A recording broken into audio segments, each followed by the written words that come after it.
The sediment carried by a riverbed load. Bedload is the heavier particles like sand, gravel, and pebbles that roll or bounce along the riverbed. Imagine trying to move a heavy, lumpy pile of laundry across a room by pushing it along the floor. Just like how your hands and arms work to move the laundry, a river uses its flowing water to push along heavier sediments like rocks and pebbles, which make up the bedload. In this analogy, your hands and arms represent the river's current, the laundry symbolizes the sediment, and the floor is akin to the riverbed, illustrating how both processes involve moving a load across a surface through applied force.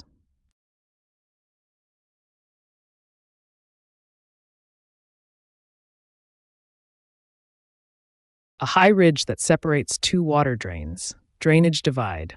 A drainage divide is a boundary, often a ridge, that directs water flow into different drainage systems. Imagine you're trying to decide which way to go when you're at a crossroads, with one path leading to a bustling city and the other to a quiet countryside. This is similar to a drainage divide, which is a high ridge that directs water to flow into one of two different watersheds, just like how your decision directs you to two very different destinations.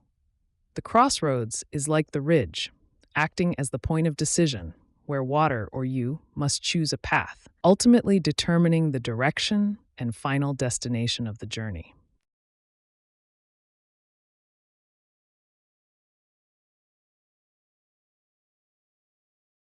A wide valley through which a river flows and can overflow. Floodplain. A floodplain is a flat area near a river that can get covered with water when the river floods. Imagine trying to pour a large pot of soup into a small bowl without spilling any. Just as the bowl can overflow when it can't contain all the soup, a floodplain is a wide valley that accommodates a river's overflow when it has too much water to hold. In this analogy, the pot is like the river carrying excess water. The bowl represents the riverbanks, and the spilled soup symbolizes the overflow that spreads across the floodplain, much like water spilling beyond the river's boundaries.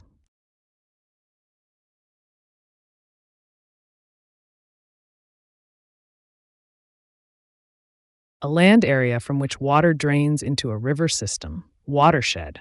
A watershed is the area of land where all the water flows into the same river or stream.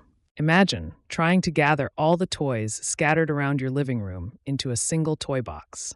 Just like how you need to collect each toy and bring it to one central location, a watershed functions by collecting all the water from the surrounding land area and channeling it into a river system. In this analogy, the toys represent water from different parts of the land. The living room is the watershed, and the toy box is the river system where everything ultimately converges.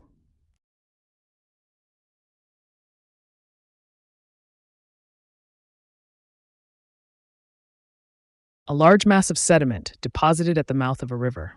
Delta. In science, a delta is a landform where a river splits and spreads out into several branches before flowing into a larger body of water, creating a fan-shaped area. Imagine trying to clean a cluttered room where everything just seems to pile up at the entrance. This situation is similar to how a delta forms when a river carries sediment and deposits it at its mouth, creating a buildup over time. Just as the entrance of the room becomes a collection point for all the items being brought in, the mouth of the river becomes a collection point for sediment, building up new landforms as materials accumulate, much like clutter accumulates at the threshold.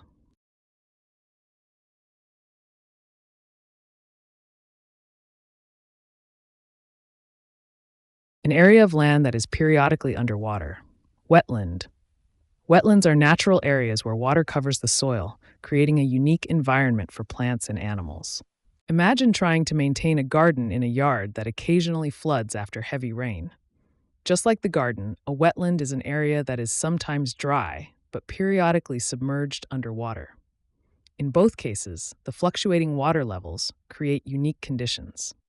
The garden's plants adapt to both dry and wet periods, just as the flora and fauna in a wetland are specially adapted to thrive in an environment that transitions between land and water.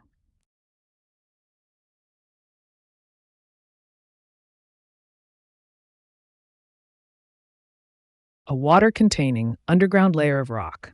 Aquifer. An aquifer is like an underground sponge that stores and provides water. Imagine trying to find a lost sock in a packed drawer full of clothes.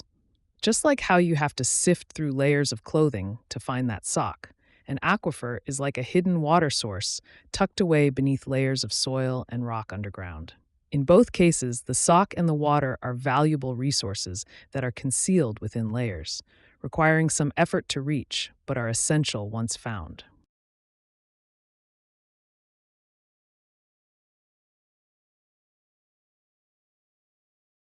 Describes rock or soil that allows water to seep through. Permeable. In science, permeable means that a material lets liquids or gases pass through it. Imagine trying to pour a cup of water onto a sponge versus a plastic sheet. Just as the sponge absorbs and allows water to pass through while the plastic sheet repels it, permeable rock or soil allows water to seep through, unlike impermeable surfaces. In this analogy, the sponge represents permeable materials like certain rocks and soils that facilitate water passage, while the plastic sheet illustrates impermeable materials that block water flow.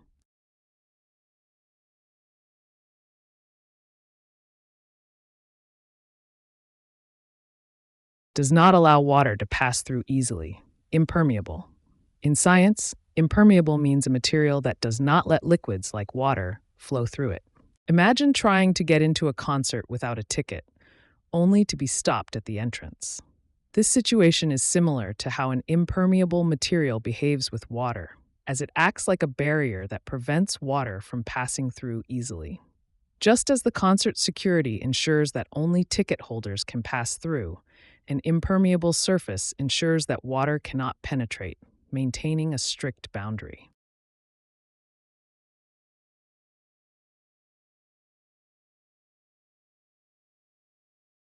The top surface of underground water, water table. The water table is the upper level of groundwater in soil or rock, where the ground is saturated with water. Imagine trying to fill a sponge with water, only to find that after a certain point, all the water starts pooling on the surface instead of being absorbed. This situation is similar to how the water table works, where the ground can only absorb so much water before reaching a point where it can't hold anymore, and the excess water remains at the top. In this analogy, the sponge represents the ground, the absorbed water represents underground water, and the pooled water on the surface symbolizes the water table, which is the top surface of this underground saturation.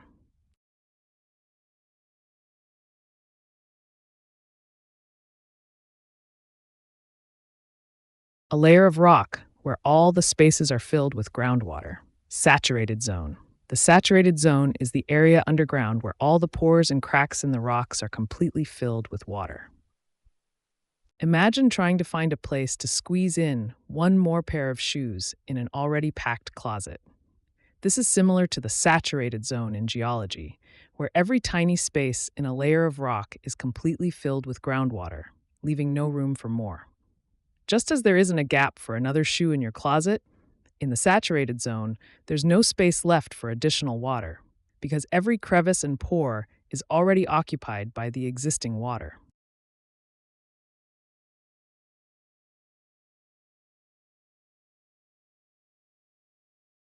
A well in which water rises due to pressure. Artesian well. An artesian well is a type of well where water naturally flows to the surface without pumping because it is under pressure. Imagine you're holding a tube of toothpaste and squeezing it from the bottom. Just like how the toothpaste rises and comes out of the nozzle due to the pressure you apply, an artesian well allows water to rise and flow naturally because of the pressure in the aquifer. In this analogy, your hand squeezing the tube represents the pressure in the underground aquifer. The toothpaste represents the water, and the nozzle of the tube is like the well opening through which the water emerges.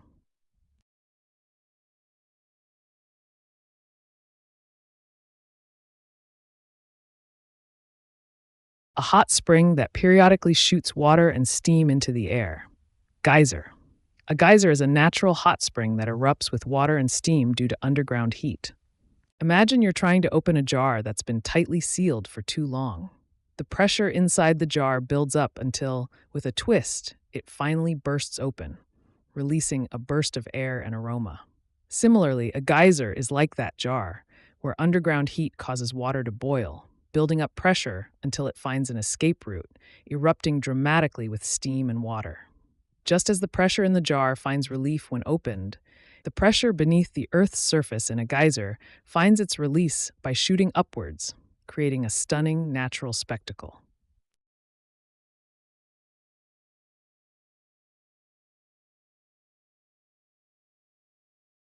A place where groundwater flows to the surface. Spring. A spring is where underground water naturally flows to the Earth's surface, often forming a small stream or pool. Imagine you're trying to squeeze the last bit of toothpaste out of a nearly empty tube. Just like how you apply pressure to the tube, and the toothpaste finds the path of least resistance to emerge, groundwater under pressure finds openings in the Earth's surface to flow out as a spring. In both cases, whether it's toothpaste or water, the substance moves from a place of higher pressure to a location where it can be released, demonstrating how paths of least resistance guide flow to the surface.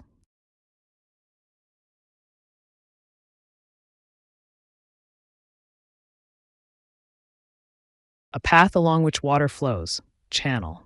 In science, a channel is a passageway or conduit through which fluids, signals, or particles are transported. Imagine trying to navigate through a crowded room at a party to reach the snack table. Just as you need a clear path through the people to smoothly and efficiently get to the snacks, water needs a channel to flow from one place to another.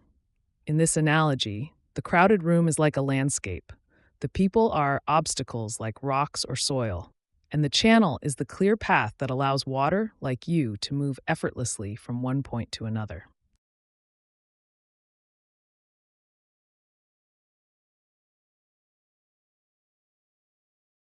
Rain and melted snow that is stored in underground soil and rock. Groundwater. Groundwater is the water found beneath the Earth's surface in spaces between soil and rocks. Imagine trying to keep your house cool on a hot summer day by using thick curtains to block out the sun. Just as those curtains absorb and store the sunlight's heat, preventing it from making your house uncomfortably warm, groundwater acts similarly by storing rain and melted snow within the underground soil and rock. In this analogy, the thick curtains represent the underground layers of soil and rock that absorb and retain the water, while the sunlight represents the rain and melted snow being captured and stored for future use, keeping the environment balanced and hydrated.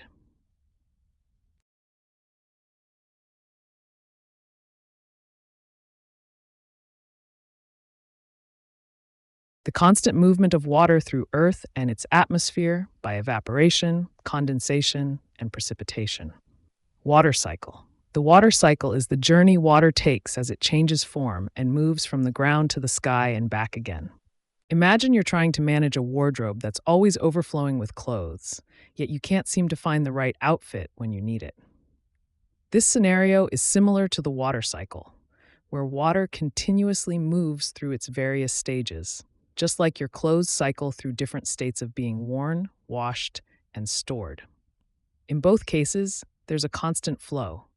Evaporation is like taking clothes out to wear, condensation is like washing and drying them, and precipitation is like putting them back in the wardrobe, ready to be cycled through again.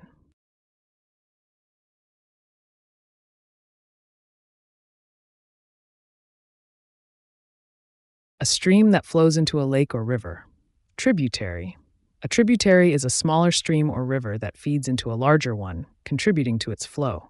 Think about a busy highway during rush hour where smaller roads constantly feed more cars into the main flow of traffic. Just like those smaller roads contribute to the congestion on the highway, tributaries are smaller streams that feed into larger rivers or lakes, adding to their flow. The highways represent the main rivers, while the smaller roads are analogous to tributaries, both channeling additional flow and impacting the overall system.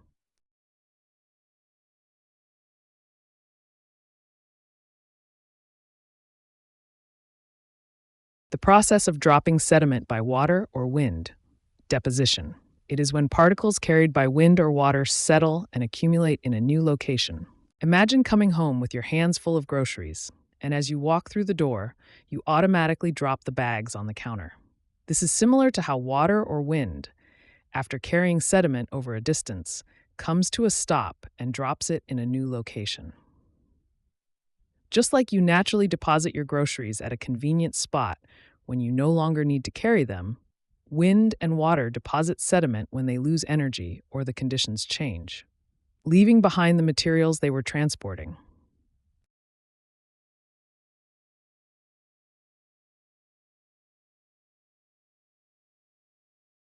The addition of harmful substances to water. Water pollution. Water pollution is when harmful chemicals and waste make water unsafe for living things. Imagine trying to enjoy a nice cup of coffee, but someone keeps adding spoonfuls of salt to it. Just like how the salt ruins your coffee by changing its taste and making it undrinkable, the addition of harmful substances to water pollutes it, rendering it unsafe for use. In this analogy, the coffee is like our water sources, and the unwanted salt represents the pollutants being introduced, both of which compromise the original quality and intended use of the liquid.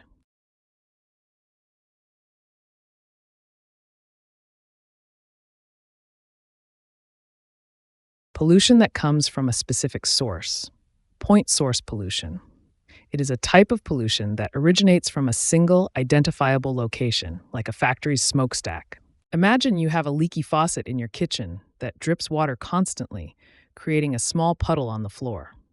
Just as the leak is clearly identifiable as the single source of water causing the puddle, point source pollution can be traced to a specific, identifiable origin, like a factory pipe discharging waste into a river. In this analogy, the leaky faucet represents the point source of pollution. The dripping water is akin to the pollutants being released, and the puddle is like the contaminated area being affected by those pollutants.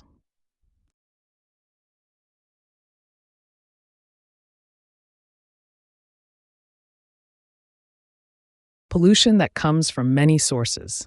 Non-point source pollution.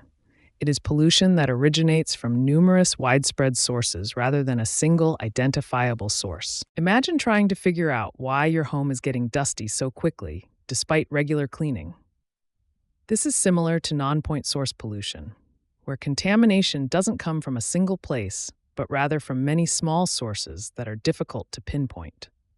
Just as dust enters your home from various inconspicuous places like open windows, shoes, and even pets, non-point source pollution accumulates in the environment through numerous minor contributors, such as runoff from streets, fields, and lawns, making it challenging to identify and control.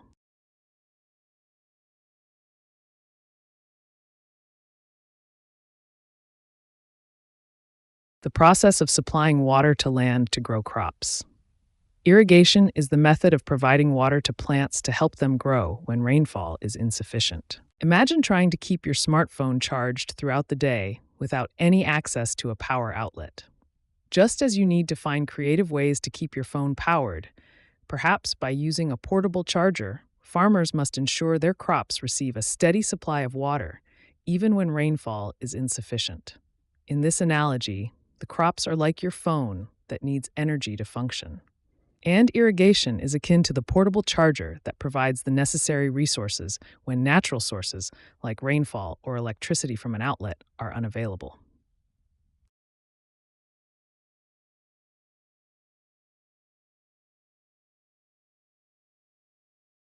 The removal of salt from seawater to get fresh water. Desalination. Desalination is a process that removes salt and other impurities from seawater to produce drinkable fresh water. Imagine you're trying to clean your messy room by separating the useful items from the clutter. Just like sorting through your belongings to find what you truly need, desalination involves separating the valuable fresh water from the salt and other impurities in seawater. In this analogy, the clutter represents the salt and impurities.